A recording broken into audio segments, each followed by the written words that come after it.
Hello, welcome back to the next episode of Mr. Love Queen's Choice. We are getting very close to wrapping up this new player quest. As I ticked off a bunch more things while I was leveling up the new cards we got from the last banner pull. So I think now we're going to go progress with the story a bit more and then work on some more elite missions. So let's go do that.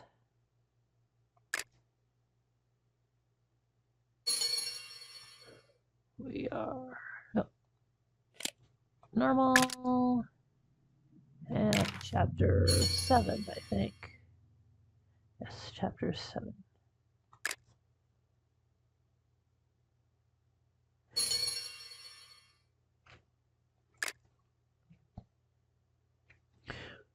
We left the campus. I think we're with Gavin right now. We met up with him in passing while we were there for work-related stuff. We left the campus and passed by the stalls lining the streets that were full of hungry students. Even from a distance, I could see Lynn's kitchen was clearly done for the day. Gavin pulled out his phone and made a short call. He then went up to the door, knocked twice, and the door opened. A man in his 40s or 50s, with slim figure and thin face, opened the door, shocked to see Gavin. I recognized the man as the owner. They were talking, but the owner was shaking in fear. I had a flashback to our high school days.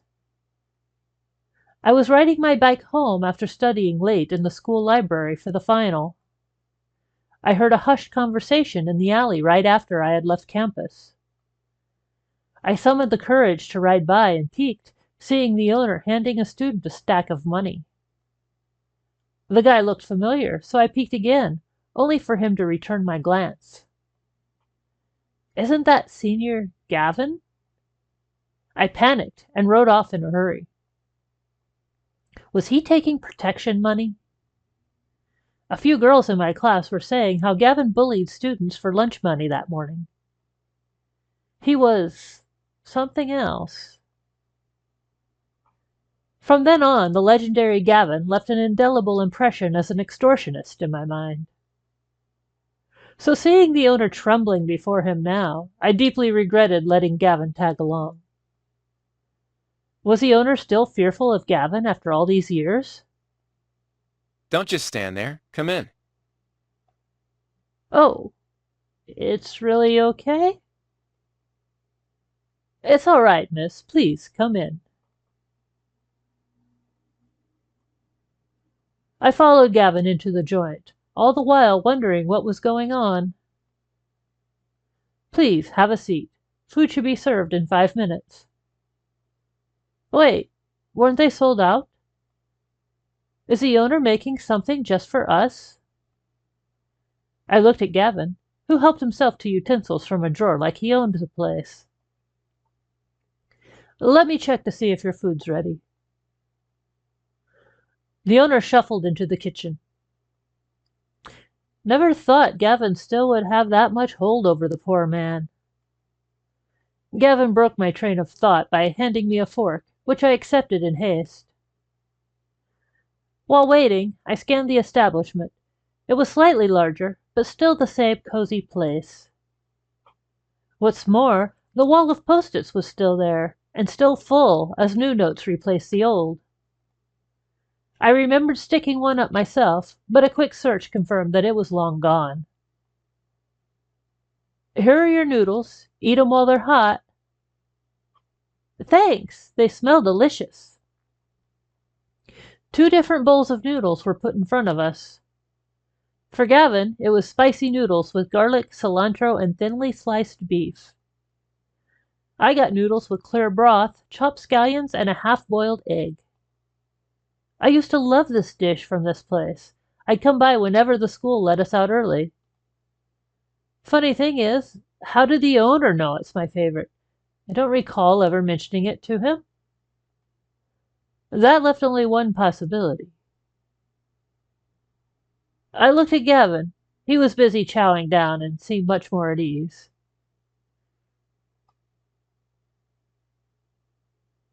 So, how is it? I put the bowl down and wiped my mouth. It's so yummy! Better than when I had it in high school. Oh, would you mind me running an idea by you? The owner nodded. I'm a producer from Princess Company, and right now I'm working on a show. Can I do a feature on the post-it wall in your restaurant? The owner knitted his brows after hearing my spiel. I felt my anxiety rise. After a silent pause, he shook his head. Is there a concern? Just tell me. Nothing against you, but my wife created that wall, and she isn't available. Sorry. My heart sank, but I still forced a smile. What if it's not featured? Huh? I turned to Gavin, then realized what he meant. Yes, what if it's just in the background during an interview? I ran the idea by the owner, who, after a minute or two of pondering, nodded. Wonderful, thank you. I noted the interview time in my notebook. I gotta go. What? Just going to run off without even paying? Like you run the joint? I gave cash to the owner, along with a dozen thank yous and a reminder about the interview. Gavin saw me back to my apartment building as usual. I'll be going on now. Thanks for everything you did today. Hey, The low, somewhat magnetic voice caught my attention. I'll come pick you up tomorrow. Huh? Uh, I got a tip about something happening in the city, so it's best you don't go out alone. I have things to do at the office. How about we meet 9 o'clock sharp at the school?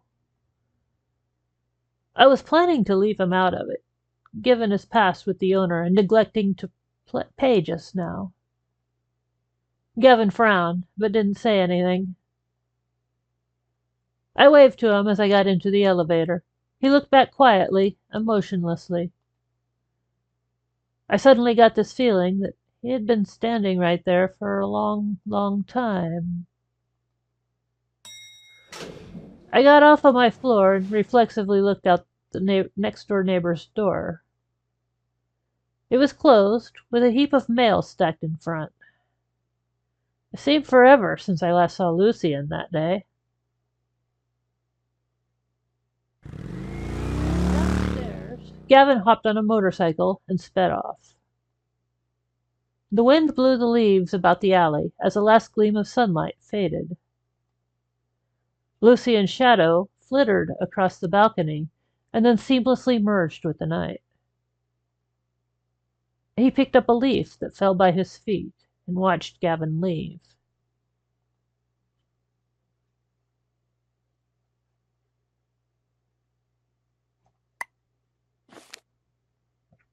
Hey, Road to Stardom. I should start with the trailer to promote a superstar biopic.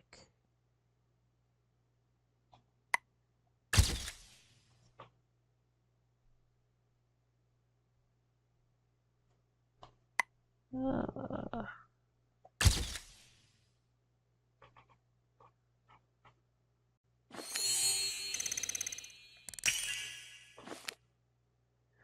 you need someone to design the poster for the biopic.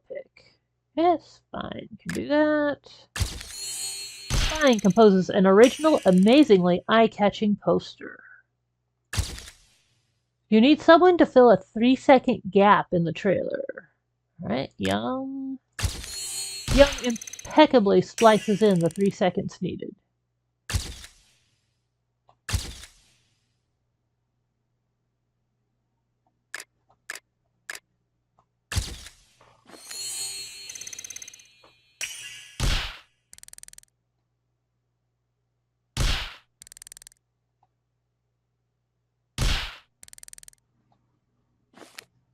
You probably won't reach perfection, but you should always try.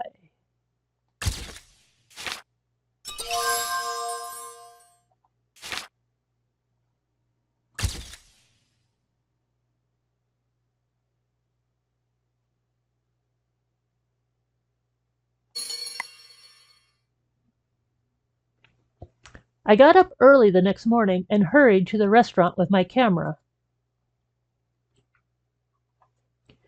Hello? Anybody in? I arrived at Lynn's kitchen as scheduled and knocked on the door. The door opened quickly. The owner was not in his typical black apron, but a spiffy pressed shirt. Good morning, sir. You can call me Princess. Please come in. I followed and saw a 50-something lady in a long blue dress with smiling eyes sitting at the table. This must be the owner's wife, the boss lady. How are you? I'm Princess, here to do the interview. Her eyes became even more lively when she heard that. She nodded. I set up the camera, only to notice she was in a wheelchair. I then realized why she wasn't available.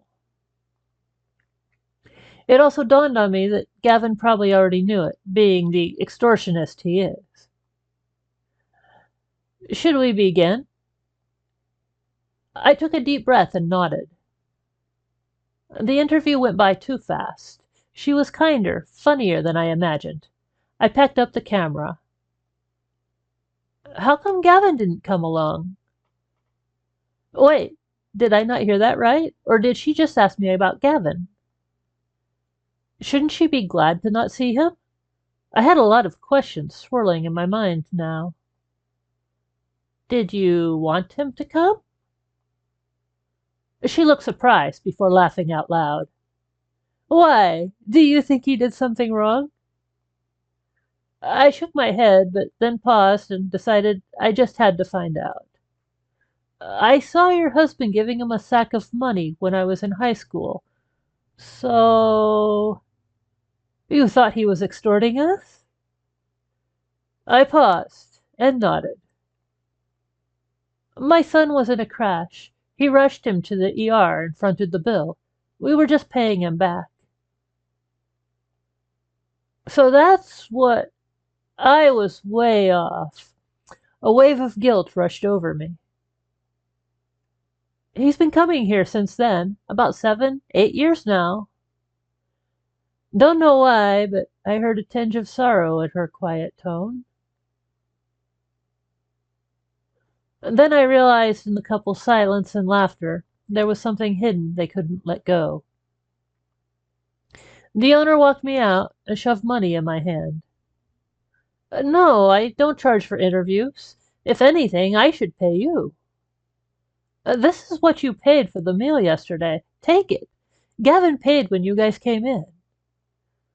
I took the cash, gently patted his shoulder to say goodbye. What are you doing here? Didn't you say you're catching up on work at the office? Ah! The chilly voice scared me, made worse when I couldn't make out Gavin's expression in the light. Not that I wanted to face him after getting caught in a lie. Nice day, isn't it? I picked my head up slowly to see Gavin's pursed lips. It made me swallow whatever I planned to say from guilt and shame. Maybe I should just apologize for thinking he was an extortionist the whole time. Aren't you going to be late for your interview? What? Oh, it's 9 o'clock? I ran toward the school while reflexively dragging Gavin along. Behind and unknowing to me, he smiled.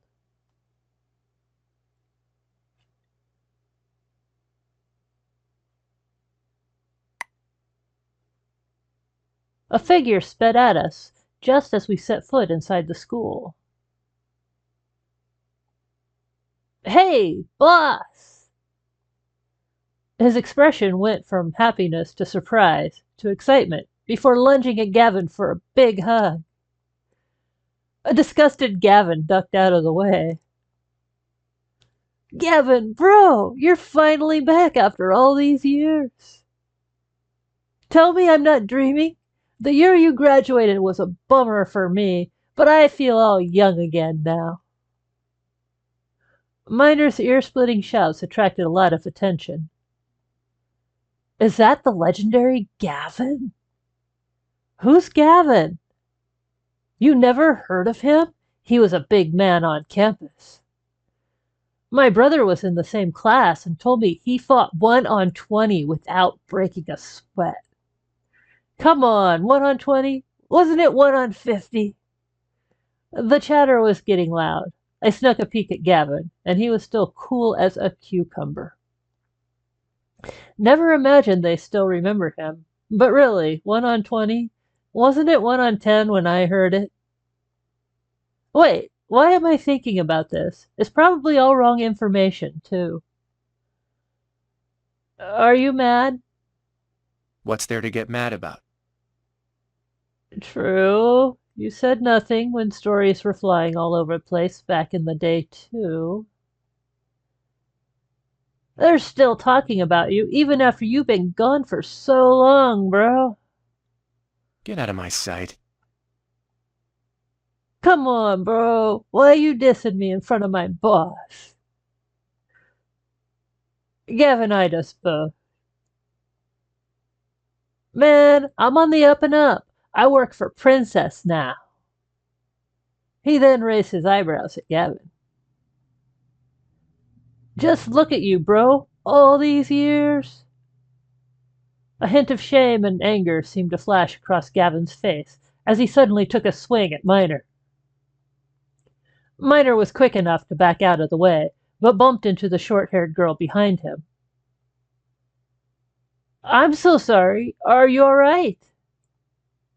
The short-haired girl was too busy picking up a photo off the ground and barely nodded. She then showed the photo to us. Have you seen the girl in this picture? It showed a bleached blonde girl in school uniform, apparently quite full of herself. I shook my head. My journalistic instinct, though, told me something was wrong. Did something happen to her? She searched for words to explain the situation. She's my roommate, actually. She called me on the phone and screamed for help before the line went dead. Could it be a prank? I thought that too, but she sounded really terrified and hasn't been back in 3 days. Gavin's face tensed. Tell me, when was the last time and place you saw her? And you are a cop. An awesome one at that. You're police? Mm-hmm. Gavin took out his badge. Oh, please save her, officer. Gavin nodded, then turned to me. Don't run off after your interview. Wait for me in the classroom. Okay. Watch after her. Gavin and the girl took off.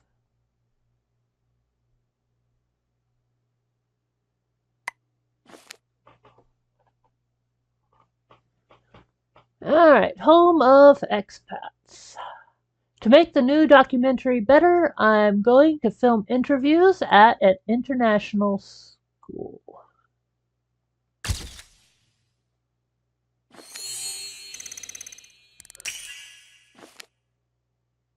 Who do you choose as the interpreter to accompany the production crew?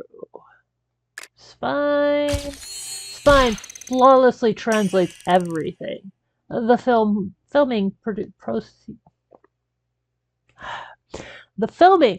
proceeds smoothly. A Chinese American student wishes to learn more about China. Nobody's good for that.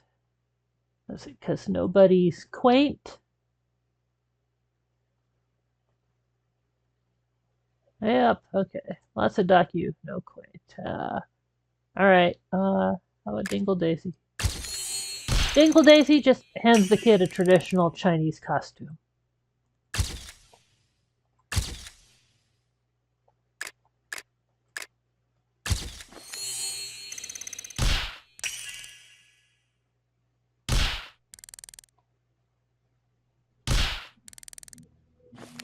Kids growing up under different cultures will have different perspectives to offer.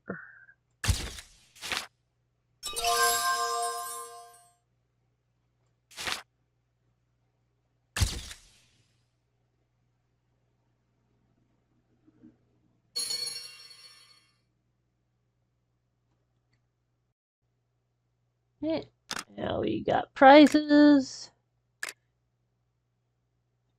and lag. Prizes and lag. That's how it goes.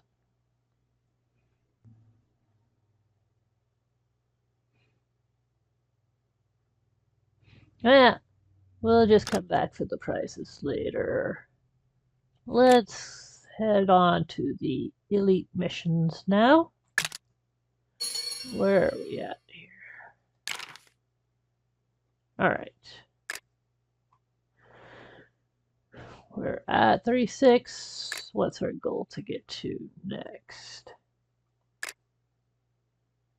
310.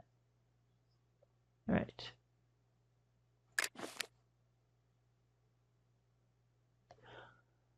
Alright, with Dad.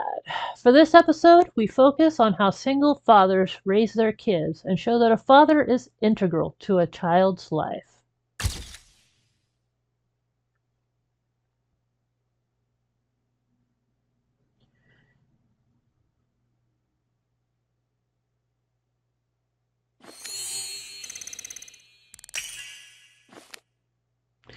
You want to feature the child of a very busy working father. I guess that's Sherry then. Sherry's father is a movie director and spends very little time with Sherry. Perfect. You want to feature a single father very busy with work. Nope, we got nobody for that.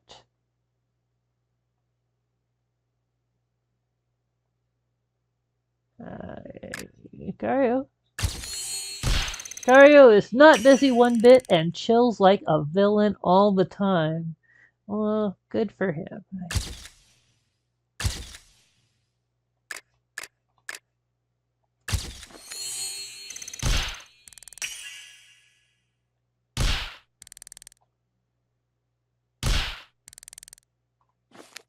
The episode ends with the moving scene of father and child closer to each other than ever before.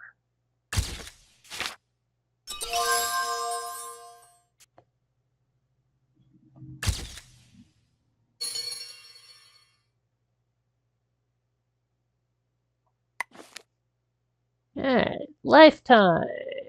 The show interviews and lets special guests give their life stories.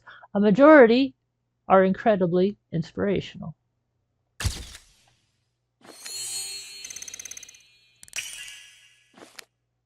You want someone of good character and sterling reputation as a guest. And we have Christian for that. Christian is, what? Christian is an old professor. Yeah, I don't think so, but albeit strict, has a charming personality. Yeah, sometimes they just don't match up quite right. The show is heavily backlogged. You need a tirelessly dedicated editor pronto. We got Young. Young is willing to edit until she drops.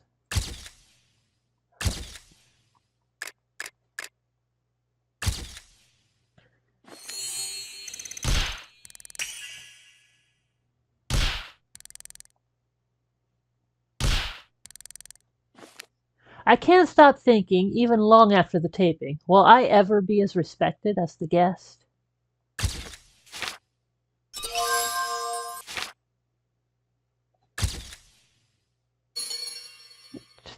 Three, 8.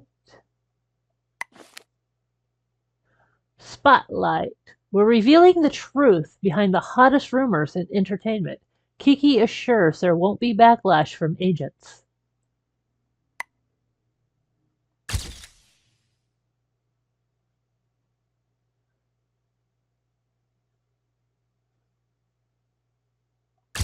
I don't know. Oh, there we go. You need someone to provide source materials for the report. Nobody's good for that. All right, Cherry. Cherry has a 100% fail rate at taking candid photos. You want to interview a fan on how fans see stars. Okay, I guess Arnold's a fan. Arnold is a genuine fan and speaks with authority.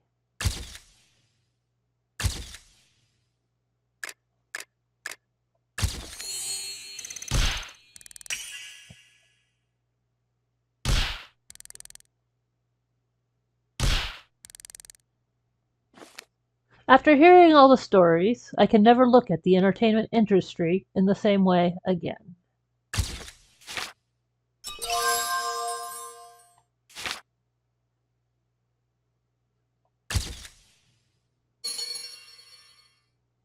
Okay. 9. Cook together. The show invites many celebrities for a cook-off, leading to an unexpected encounter between Kiro and the professor.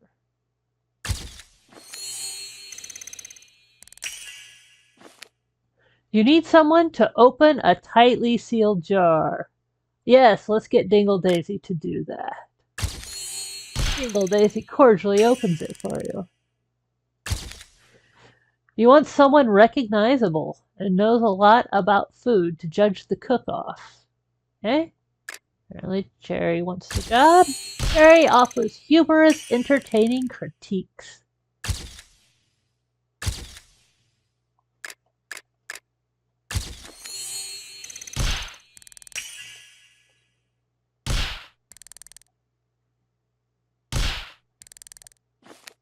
Despite Kiro making a big mess on set, the taping is a success.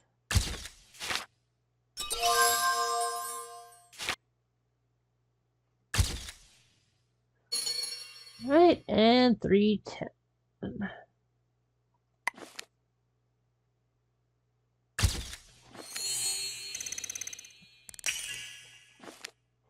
You need someone to save the puppy that ate chocolate off the floor. Alright, Freeman, save the puppy. Freeman successfully saves the puppy to everyone's relief.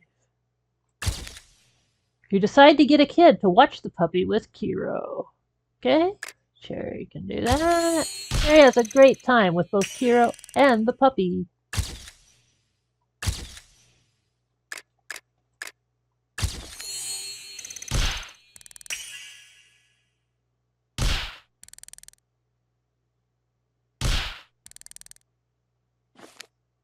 Kiro wants to keep the puppy after the episode wraps.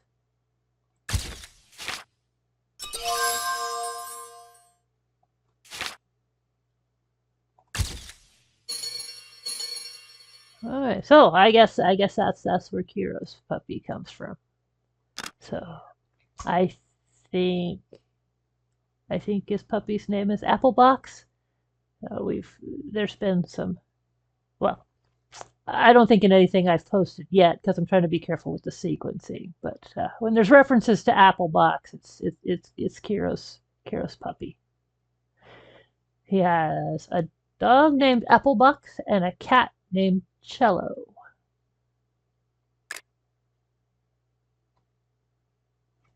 Okay. Get our prizes. And I think get our prizes. Yeah, it looks like it claimed our prizes here. It just took a while because it was lagged. All right, so got those two cleared. Now we're just 1 point short of finishing this up. So I think we will break here and then we'll wrap this up in the next episode. So thank you for watching. I'll be back again soon. Take care.